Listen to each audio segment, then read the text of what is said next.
बरसात की दुल्हन। रात के 12:30 बजे थे। गांव के बाहर पुराना रास्ता पूरी तरह अंधेरे में डूबा था।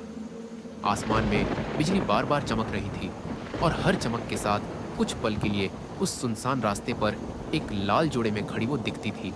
एक दुल्हन। उसके भीगे हुए बाल चेहरे से चिपके थे और आंखें सीधी, बिना पलक झपकाए सड़क के उस मोड़ को देख रही थी जहां से कोई अब लौटकर नहीं आता था। गांव का चौकीदार मोहन उस रात गश्त पर था।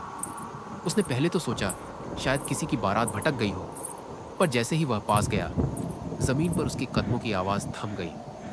दुल्हन वहां थी, लेकिन उसके पैरों के निशान उल्टे थे। मोहन के गले से आवाज नहीं निकली। उसने पलटकर भागना चाहा, लेकिन पीछे से किसी ने बहुत धीमी आवाज में उसका नाम लिया। मोहन। बरसों से इस गांव में एक कहानी कही जाती थी। कहते हैं 30 साल पहले इसी रास्ते पर रेखा नाम की लड़की की शादी होनी थी, लेकिन बारात आने से पहले ही वर पक्ष ने शादी तोड़ दी क्योंकि दहेज कम था। रेखा ने उसी रात इसी लाल जोड़े में कुएं में छलांग लगा दी। अगले दिन बरसात शुरू हुई और तब से हर साल बारिश की पहली रात वो दुल्हन लौटती है। मोहन अब कांपते हुए पीछे मुड़ा। दुल्हन गायब थी। सिर्फ गीले पांवों के उल्टे निशान मिट्टी पर दूर तक जाते हुए दिख रहे थे। हवा अचानक भारी हो गई। उसने टॉर्च जलाने की कोशिश की, पर रोशनी झिलमिलाकर बुझ गई। फिर एक अजीब सी घुंघरू की आवाज सुनाई दी, जैसे कोई धीरे धीरे नाच रहा हो। उसने आंखें सिकोड़ी। रास्ते के बीचों बीच रेखा खड़ी थी। उसके चेहरे पर मुस्कान थी, लेकिन होठों के कोने से पानी नहीं, खून टपक रहा था।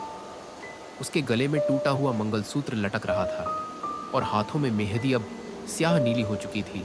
मोहन पीछे हटने लगा, मगर पीछे सिर्फ दलदल था। अचानक तेज हवा चली और उसकी लाल चुन्नी मोहन के चेहरे से लिपट गई, ठंडी, भीगी और अजीब सी सड़ी हुई गंध से भरी।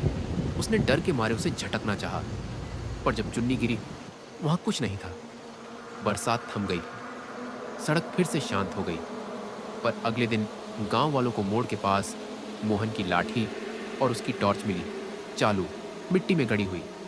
कहते हैं अब हर साल जब पहली बारिश होती है, कोई ना कोई उस मोड़ से गायब हो जाता है। लोग कहते हैं वो रेखा अपने दूल्हे की तलाश में अब भी लौटती है, हर बरसात, दुल्हन बनकर।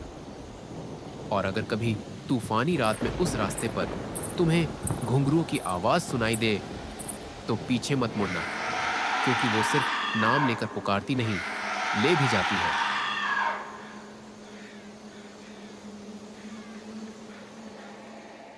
अगर आपको ये कहानी पसंद आई हो तो वीडियो को लाइक करें, शेयर करें और चैनल को सब्सक्राइब करना ना भूलें, क्योंकि अगली डरावनी कहानी बस आने ही वाली है।